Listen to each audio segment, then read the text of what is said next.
Hello friends, Sandeep Soni channel में आप सबका एक बार फिर से स्वागत है। तो आगे हम जो बाल विकास के सिद्धांत हैं उसको हम पढ़ रहे हैं, ठीक है।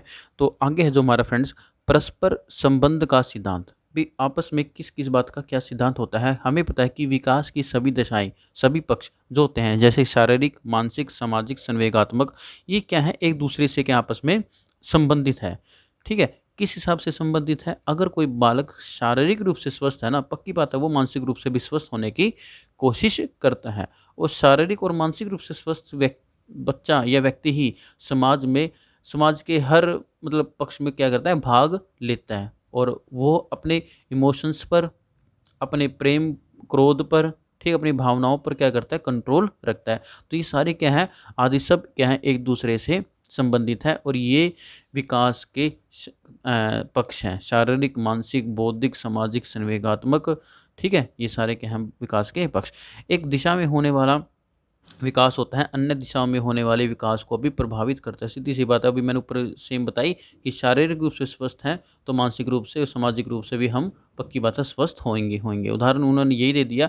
जिस बच्चों में क्या होता है, अलग अलग बुद्धि लब्धि होते हैं। बुद्धि लब्धि का जो हमारा टॉपिक है वो भी आगे आएगा, आपने भी पढ़ रखा है बुद्धि लब्धि के बारे में, फिर भी हम क्लियर करवाएंगे।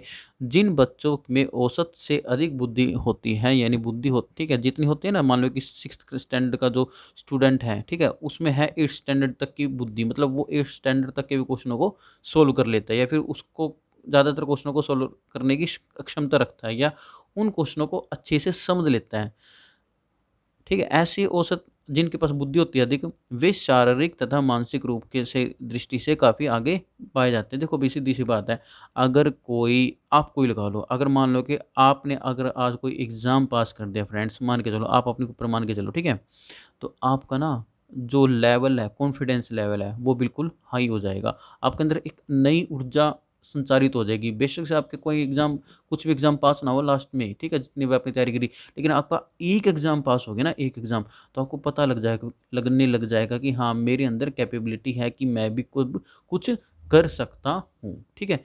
तो ये सारी बातें आपको पता चलने लग जाएगी। तो अब आगे वो क्या कहता है कि एक क्षेत्र में पाई जाने वाली न्यूनता, यानी जिसके अंदर हम कम दक्ष होते हैं, अन्य क्षेत्रों में, अन्य क्षेत्रों को भी प्रभावित करती है। कैसे? जैसे शारीरिक विकास की दृष्टि से अगर कोई पिछड़ा बालक है ना, वो संवेगात्मक और सामाजिक दृष्टि तथा बौद्धिक विकास में पीछे रह जाता है। कैसे? बिल्कुल सिंपल सी बात है, अगर कोई बच्चा शारीरिक रूप से स्वस्थ नहीं है, मान लो कि वो अपंग है, भगवान ना करे ऐसा हो, लेकिन मान के चलो काफ़ी लोग बच्चे होते भी हैं, वो क्या करेगा, उसको स्कूल में जाने में दिक्कत। सबसे पहली बात, वो एक तरह से अपने आप को दूसरे के ऊपर बोझ मानेगा कि मैं दूसरे के ऊपर क्या बन रहा हूँ, बोझ बन रहा हूँ। तो वो अपने आप के अंदर, उसके अंदर हीन भावना आ जाएगी, वो हर दिन उसके अंदर हीन भावना आएगी। तो ऐसा जो बालक है ना, मानसिक रूप से पीछे रह जाता है। वो सोचेगा मेरे को क्या जरूरत है पढ़ने की, मैं तो अपना, मेरे को कुछ करना नहीं करना, मैं सारा दिन बेड पे पड़ा रहूँगा, बैठा रहूँगा, ठीक है, मेरे को कोई पूछने वाला नहीं है। ये सारी बातें, हीन भावनाएं उसके मन में आती रहेंगी, ठीक है। तो एक मतलब इंसान का जो दायित्व होता है ना, वो ऐसी भावनाओं को समझना चाहिए उस बच्चे की, और उसको दूर कर लेना चाहिए। तो एक अगर कोई भी हमारे अंदर दिक्कत है ना, तो दूसरे जो विकास के पक्ष हैं वो भी प्रभावित होते हैं।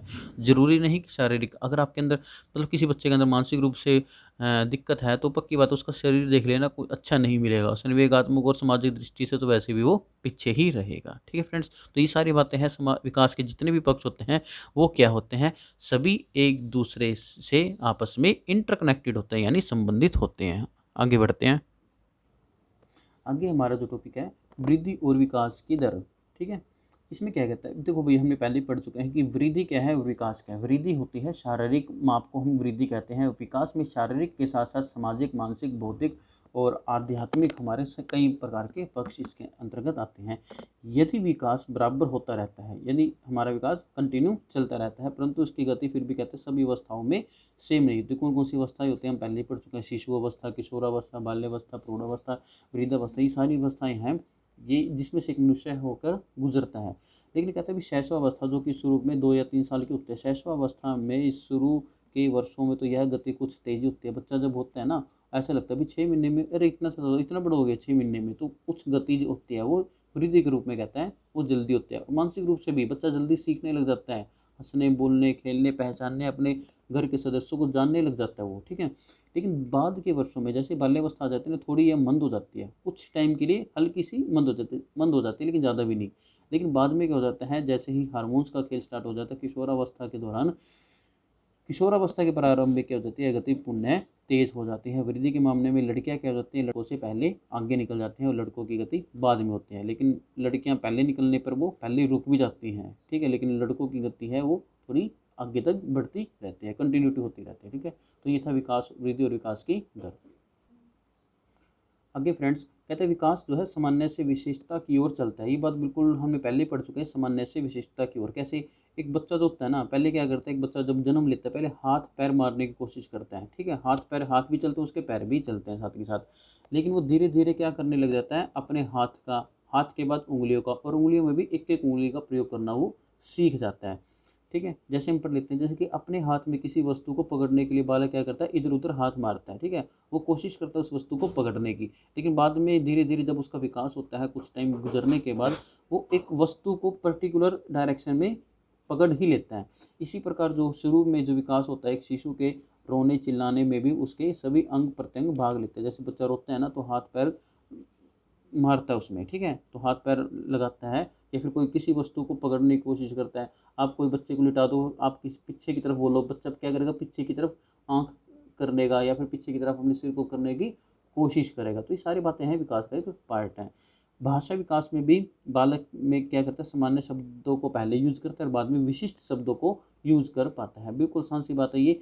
जैसे क्या करता है कि मैंने लिख रखा है यहाँ पे एग्जाम्पल, जैसे बालक क्या करता है, पहले क्या करता है, सभी उसने देख लिया भी मेरी, जो ये मतलब अपने नज़रिए से बताता है जब हम बड़े हैं फिलहाल, कि सभी औरतों को क्या करता है, वो पहले मम्मी सोचता समझता है भी ये भी मेरी मम्मी है, ठीक है, सब मतलब बोलता है, समझता नहीं है, बोलता है, क्योंकि वो एक रिश्ता समझता है भी अगर ये औरत मेरी मम्मी है तो सभी लेडीज़ को, सभी औरतों को क्या कहेगा, मम्मी कहेगा। तो बालक सभी पहले क्या करता है, सभी महिलाओं को, औरतों को क्या करता है, मम्मी बोलता है या माँ बोलता है, परंतु बाद में उसे पता चलता है कि she is the particular of my mother, भी एक स्पेशल लेडीज़ को जो उसकी इसकी मदर है उसी को ही वो क्या करता है, अपनी मम्मी बोलता है। तो ये बात है, विकास क्या है, सामान्य से विशेषता की ओर चलता है। ठीक है फ्रेंड्स, मैं थोड़ी छोटी छोटी वीडियो बना रहा हूँ, क्योंकि ज़्यादा वीडियो बनाने से और लंबी लंबी वीडियो बनाने से ना आप मतलब एक तरह से बोर से हो जाओगे। तो मैंने सोचा कि थोड़ी छोटी ही वीडियो बनाऊँ, लेकिन कंटिन्यूटी में उसको रखूँ। तो आज की होप वीडियो में इतना ही करते हैं, और जो नेक्स्ट है वो अगली वीडियो में कर लेते हैं, ठीक है। तो चैनल को लाइक और सब्सक्राइब साथ में करते रहना। मिलते हैं नेक्स्ट वीडियो में।